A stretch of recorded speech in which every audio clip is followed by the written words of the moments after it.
Greetings, friends. The first public speech I ever gave was in a prison during Hanukkah. This was in Rikers Island, a huge prison complex on a 400-acre island adjacent to LaGuardia Airport in New York City. The audience was a group of Jewish inmates, and I spoke about Yosef HaTzadik, who was miraculously released from prison in Mitzrayim, ancient Egypt. Prison is frightening, even for a visitor.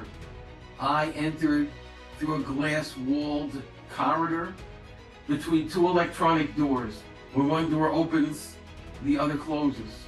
When the second door closes behind you, you feel as if you will never leave. In this week's Parsha, Yosef is catapulted miraculously from the pit to become Pharaoh's viceroy. This is Gullus, exile, and this is redemption. We are in the pit, the deepest darkness of despair, and suddenly Hashem elevates us to dizzying heights, as King David says in the Psalms, Mikimi mi afar dal. He raises the needy from the dust, from the trash heap. He lifts the destitute to seat them with the nobles of his people. After Yosef achieves his exalted position, his brothers arrive in Egypt, inaugurating one of the strangest scenes in Tanakh. What explains Yosef's behavior toward his brothers? Clearly, he wants to turn their world upside down in order for them to do tshuva. But from their viewpoint, it is like a strangely choreographed, irrational drama. And is it possible that his brothers don't recognize him? Imagine the scene.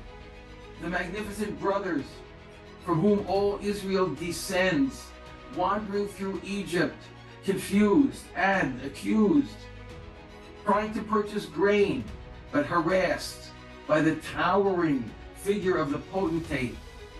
We, the readers, know what's going on, but they know nothing. Actually, do we really know what's going on? What is Yosef actually trying to do to his brothers? What is the point of this charade? Is it possible they don't recognize him? My friends, this brilliant scene presents us with the essence of our world. If we lose an object, we say, Hakol b'cheskes sumim. Everyone has the status of being blind until Hashem opens their eyes. This is a common experience. Something can be in front of your eyes, but we cannot see it until suddenly our eyes open. Agents once came to arrest the Ribnitzer Rebbe for performing a bris in the Soviet Union. I was sitting at a table, the Rebbe said, when the KGB came barging into the house. The Rebbitzin started screaming, "Run away, run away!" The agents walked around the table. The Ribnitzer was sitting right there. They searched the entire house, but they did not see him. I've often looked for something which was right in front of me, which I did not see until Hashem opened my eyes. Yosef was in front of his brothers, but they failed to recognize him. There's a famous maxim, Maseh Avos Simen Labanim. The actions of the fathers are a sign for the children. Sefer Bereshis, the book of Genesis, is a giant picture of the future world, our world, guiding us, the children of Israel, so we understand our own lives. The entire story of events in Mitzrayim is a guide to the coming redemption, which will occur in the days of Mashiach. We are like the sons of Yaakov, wandering in the midst of exile in a strange land.